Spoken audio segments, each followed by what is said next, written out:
Receiving a call.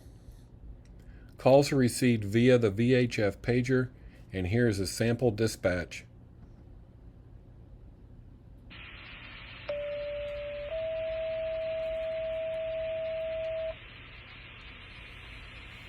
Truck 906, Charlie response, overdose with weapon, 2151 North Ivy Lane, Boone Fire Jurisdiction.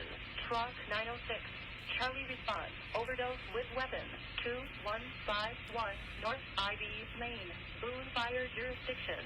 Cross off West Highway 40 and dead end. Timeout 15:41 hours.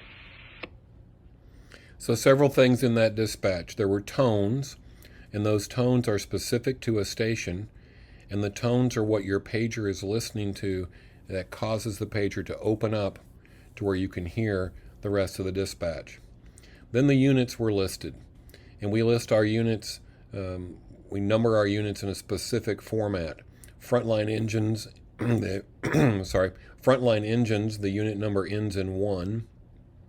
So engine 401, engine 901. A squad ends in 4, a frontline tanker ends in 5. Brush trucks or grass rigs, truck 906 in that dispatch would be G 906, and you know it's a grass rig or a brush truck because it ends in a 6. Boats end in 7, reserve engines in 8, and reserve tankers in 9. And even though the middle digit there is a 0, it has become standard around here for us to say O. So 406, we really say is 406. But this way you have an idea when you hear a unit number, both what type it is and what station it is from. So its station is the first 2 digits, then there's a 0, and then the last digit is the type of the apparatus. Then also in the in the dispatch, you heard a predicted acuity, an Omega Alpha Bravo. In this case, it was a Charlie response, and so those predicted acuities go in ascending order. So Omegas, which we pretty much don't go to, they're very low-level calls, can be handled by phone in most cases.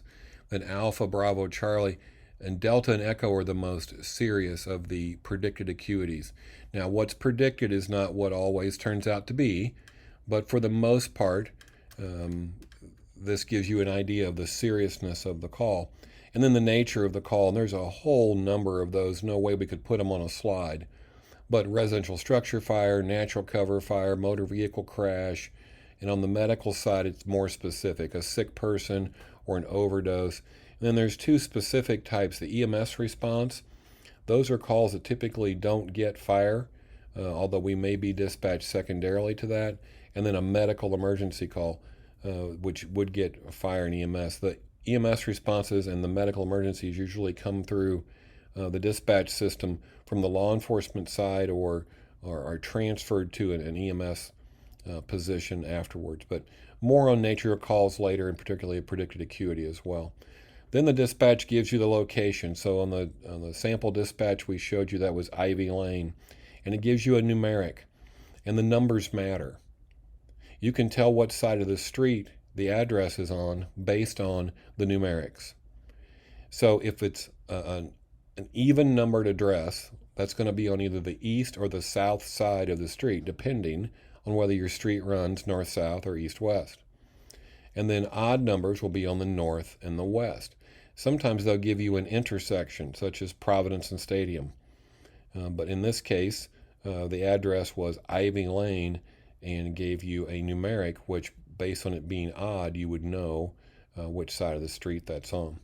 Then they also give you cross streets, and if you heard in the dispatch, that's not a live voice, that's a software generated voice, and she said cross of instead of cross streets, but that's the standard terms now.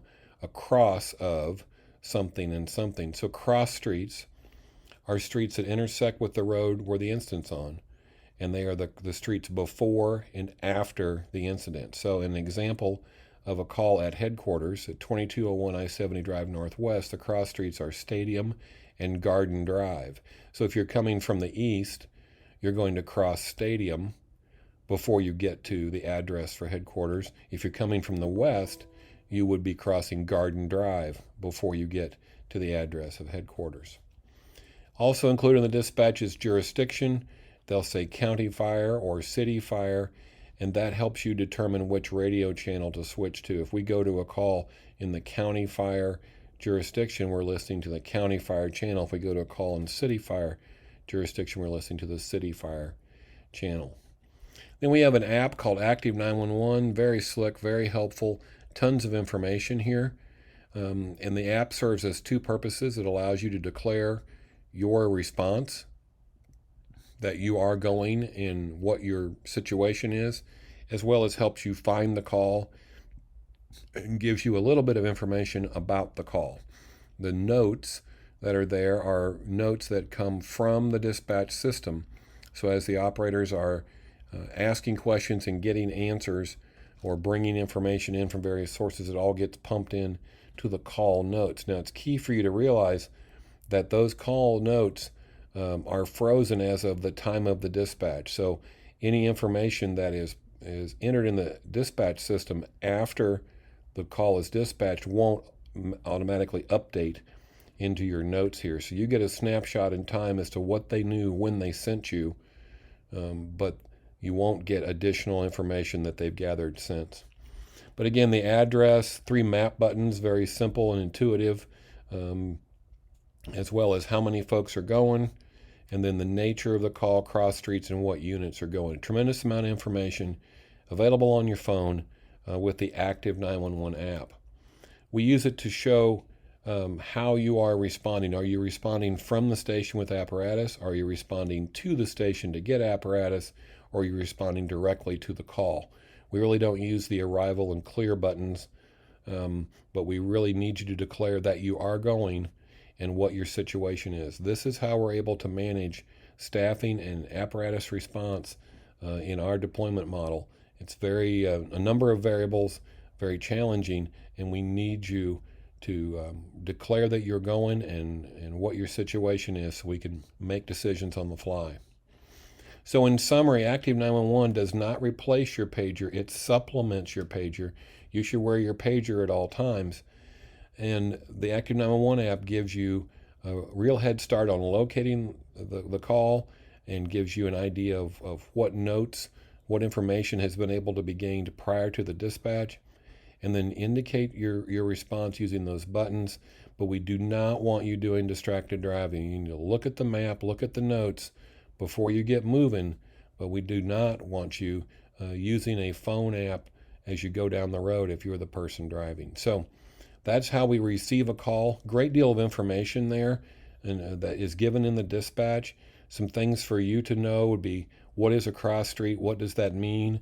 What is the even and odd with the numeric situation so that you can locate the call before you're right in front of the house? And some things like that, which we will continue to work with as we do training, but that is receiving a call.